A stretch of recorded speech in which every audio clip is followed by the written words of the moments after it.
What's up YouTube? BK with BK Gaming 9000 here. Today, it is finally here guys. The Destiny 2 beta for PlayStation has launched and I've been playing it for the past 2 hours and I cannot be any more excited for the actual game to be released.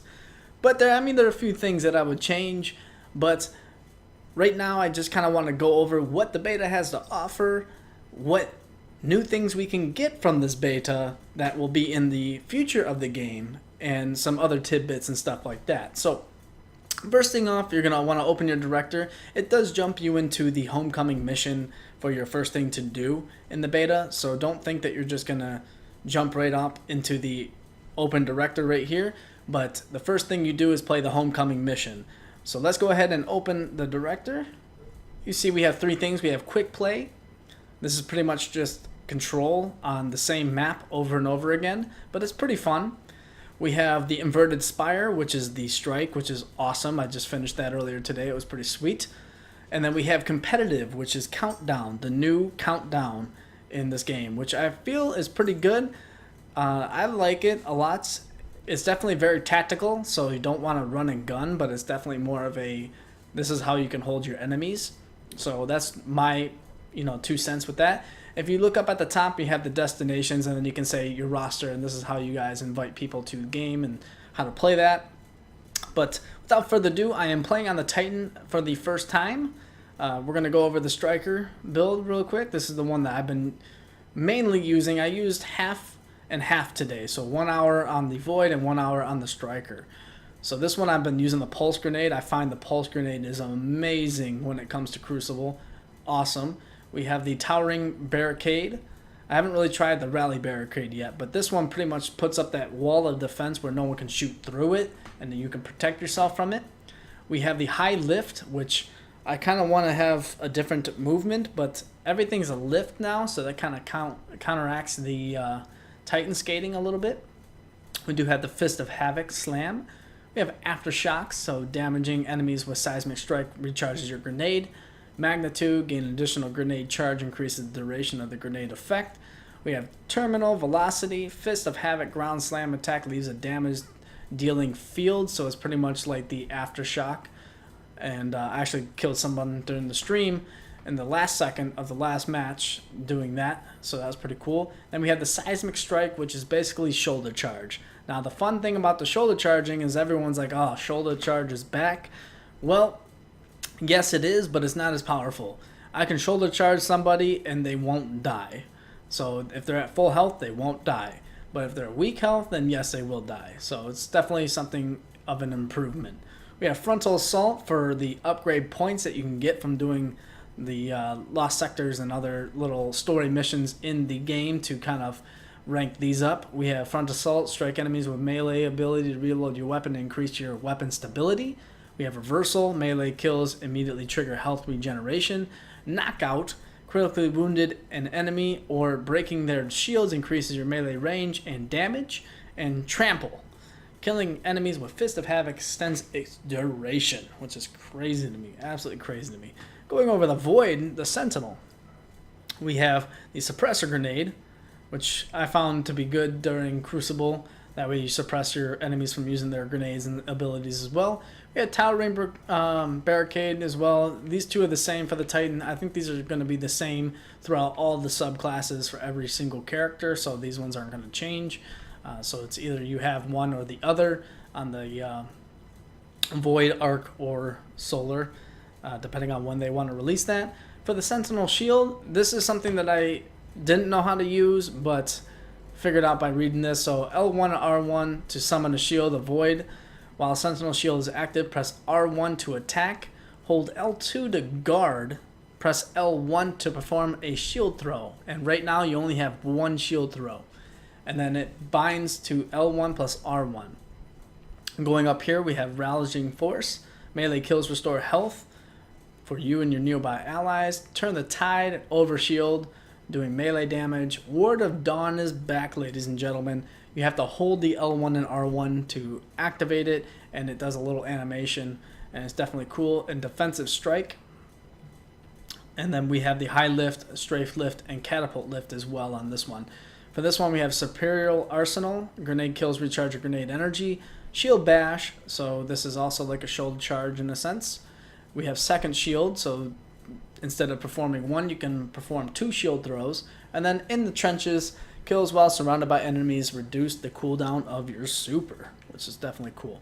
So going over here, up in the top corner, we have legendary shards. So these ones are going to be what you're going to get these when you dismantle legendary items, I take it, or you're just going to find them. They're kind of currency like the legendary marks. So that's definitely something to look forward to. We have Glimmer, which you don't earn many. We have the Does Not Compute, which is the scout rifle. I find this is very slow. For the weapons in the beta for right now, I believe that they're lower damage because I'm not killing enemies as fast in PvE as I did in Destiny 1, but maybe that's their intention. Maybe it's more Fireteam built. So, you know, I'm definitely still going to fiddle with it because I felt like the scout rifle was good for PvE for like the weaker enemies like the Scions and stuff like that, but you definitely want everybody running something different because something different is something better for you. We have the Sweet Business for the Titan, which you get in the Homecoming mission. Definitely really cool. Definitely loved using this. I probably wouldn't use this in Crucible that often. It's good in Crucible. I'm just not that big of a fan because I always stop firing and reload. So the Showrunner we also get, which is a submachine gun, which I found to be amazing, awesome. We have lightweight frame here. But also we have shaders. So I wanted to definitely point this out that we have shaders on weapons now. Definitely interesting, as well as the weapon mods, so that leak was true. We have the infusion one, that's what that is. But we have other mods that we could put on here, and we have default shader, but we could place other shaders as well. So maybe every gun can have a different type of shader. But what's interesting about that, and I will go to one of my gear pieces, is we have the same thing on gear pieces. So maybe armor mods, empty socket, standard, no modifications, or shaders. So I'm wondering if you can put 2 types of shaders on 2 pieces of gear. So you can have like a blue shader for your helmet, or like a black shader for your gauntlet, and then a green shader for your chest piece. That would be pretty crazy. Now, one of the things they did mention was that every weapon was going to have the same role. Now, this is true, and I wanted to show in the beta that it's dropping exactly the same. So this Nightshade has a kill clip, tactical mag, armor-piercing rounds, red dot, and then rifle scope with lightweight frame. Now I'll get back to that lightweight frame in a second. So on this one we have kill clip, tactical mag, armor-piercing rounds, red dot, and rifle scope. Now, when I said I would come back to the lightweight frame, this is what seems to be changing of the weapons. So I have 2 of the same ones, but I think that's just because it's the beta. Now, people have stated that they've gotten different ones of getting, instead of lightweight frame, they got something else with the same Nightshade. So maybe that's what's going to change. So this one is superb handling, move faster with this weapon equipped. Maybe a different one allows you to get more range or better stability or anything around that right there. As far as the weapons feel, I feel like they feel pretty good.